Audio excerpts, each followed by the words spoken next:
ಮಗಳು ಮದುವೆಯಾಗಿ 2 ವರ್ಷ ಆಯ್ತು ಸರ್. ಒಂದು ಮಗು ಇದೆ, ಗಂಡು ಮಗು 2 ವರ್ಷದ್ದು. ಆಮೇಲೆ ಇವಾಗ ಮತ್ತೆ ಪ್ರೆಗ್ನೆನ್ಸಿ ಇದ್ದಾಳೆ. ಆ ಪ್ರೆಗ್ನೆನ್ಸಿ ಸಲುವಾಗಿ ನಿನ್ನೆ ನಾನು ನನ್ನ ಮಗಳನ್ನ ಡೆಲಿವರಿ ಸಲುವಾಗಿ ರಾಯಚೂರು ಕರ್ಕೊಂಡೋದೆ ಸರ್.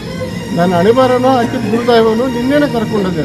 ಮಧ್ಯಾಹ್ನ ಸಾಯಂಕಾಲ ಕರ್ಕೊಂಡೋದ್ರೆ ನಾನು ಹೇಳಿದೆ ಬಾರಪ್ಪ ಪರಶುರಾಮ್ ಅಂತ ಹೇಳ್ಬಿಟ್ಟು. ಇರಲಿಲ್ಲ, ನಾನು ಸ್ವಲ್ಪ ಕೆಲಸ ಅದ, ಆಮೇಲೆ SP ಅವ್ರ ಹತ್ರ ಪರ್ಮಿಷನ್ ತೊಗೊಂಡು ಬರ್ತೀನಿ, ನೀವು ಹೋಗ್ರಿ ಅಂತ ಹೇಳ್ಬಿಟ್ಟು. ಆಮೇಲೆ ಅವ್ರದ್ದು ದುಡ್ಡಿನ ಆಸೆ ಭಾಳ ವಿಪರೀತ, ಯಾದಗಿರಿ ಮೇಲೆ ಅವರು. ಆಮೇಲೆ ಬಂದ್ಬಿಟ್ಟು ಟ್ರಾನ್ಸ್ಫರ್ ಆಗಿ ಎಲ್ಲ ಲೀಸ್ಟ್ ಬಂದ್ರು ಇದನ್ನ ಸಸ್ಪೆನ್ಸಲ್ಲಿ ಇಟ್ಟಿದ್ರು.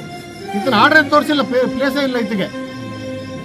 ಅವ್ರಿಗೆ ಹಾಕಿದ್ರು, ಯಾರು ದುಡ್ಡು ಕೊಟ್ಟಿದ್ದಾರೆ ಅವ್ರ ಜೊತೆ ಅವ್ರಿಗೆ ವರ್ಗಾವಣೆ ಮಾಡಿದ್ದಾರೆ ಇಲ್ಲಿಗೆ. CM ಗಮನಕ್ಕೆ ಬರೋದಿಲ್ವಾ? ಏನ್ ಮಾಡ್ತಾರೆ ಅವ್ರು ಕೂತ್ಕೊಂಡ್ಬಿಟ್ಟು? ದಕ್ಷ ಅಧಿಕಾರಿಗಳನ್ನ ಸಾಯ್ಲಿಕ್ಕೇನೆ ಇರೋದು. ಶಾಸಕನ ಕಿರುಕುಳದಿಂದ ಮಾನಸಿಕ ಖಿನ್ನತೆಗೆ PSI ಪರಶುರಾಮ್ ಒಳಗಾಗಿದ್ರಂತೆ. ಶಾಸಕ ಚೆನ್ನಾರೆಡ್ಡಿ ಪುತ್ರ ಪಂಪನಗೌಡ ವಿರುದ್ಧ ಪರಶುರಾಮ್ ದೂರು. ಈಗ ನೋಡಿದ್ರೆ PSI ಪರಶುರಾಮ್ ಅನುಮಾನಾಸ್ಪದವಾಗಿ ಮೃತಪಟ್ಟಿದ್ದಾರೆ.